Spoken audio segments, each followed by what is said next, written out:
E aí, pessoal? Viram isso aqui? Olha só.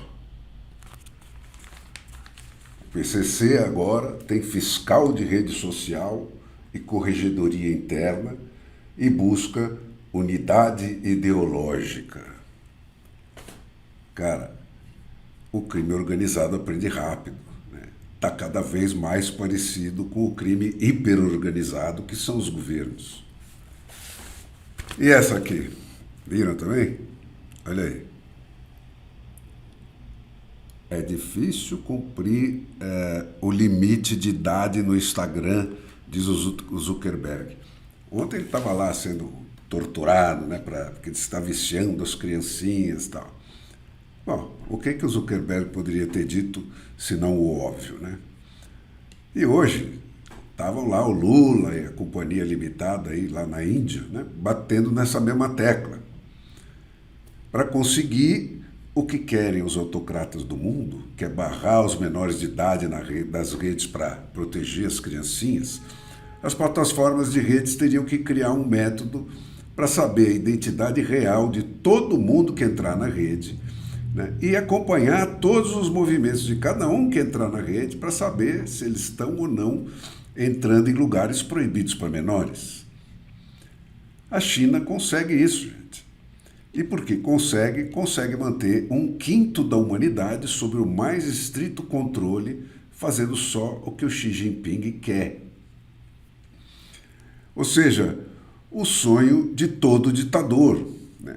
E também de todos os Gilmares Mendes do mundo, aí, admiradores confessos do sistema chinês, né? Porque vivem à sombra dos sistemas políticos que garantem a gente como ele fazer o seu comércio de patrocínios sem ser incomodado. Gente, é mal intencionado o sentido da pressão sobre as plataformas de redes para identificar e bisbilhotar o que dizem os seus usuários. Isso viola o direito fundamental indiscutível à privacidade, coisa que no tempo dos telefones dava cadeia. E dava cadeia porque isso vai diretamente contra um direito que não é designado como fundamental por acaso.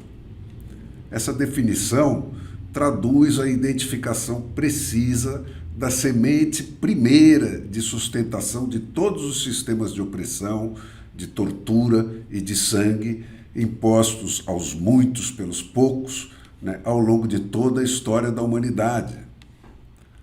Aquela geração brilhante, os iluministas, que iluminaram a inteligência humana, né, e reinventaram a democracia nos Estados Unidos, foi a primeira que, 340 anos depois que o Gutenberg libertou os livros da clausura dos conventos, né, conseguiu organizar o conhecimento humano registrado por escrito, a ponto de olhar para a história da humanidade como um contínuo de milênios e, assim, identificar com precisão os fundamentos do mal.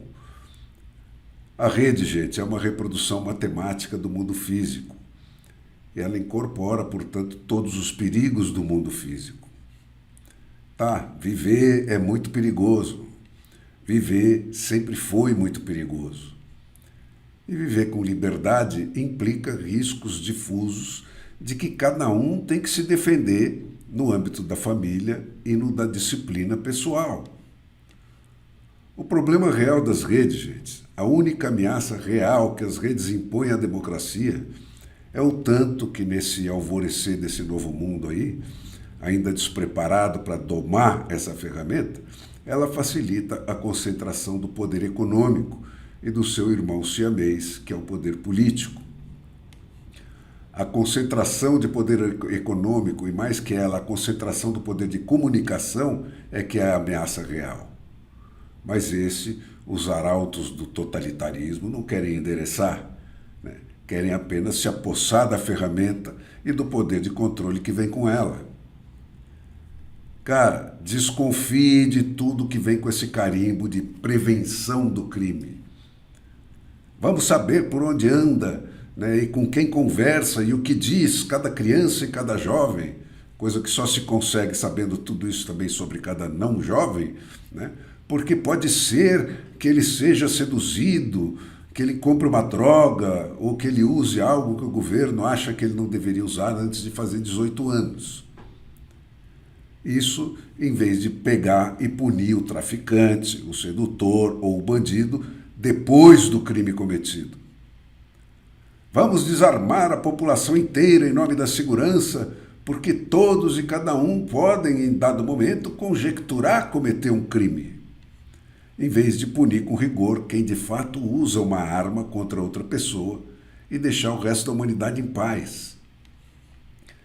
Essa é precisamente a fronteira entre a civilização e a barbárie, gente. O crime é o fato.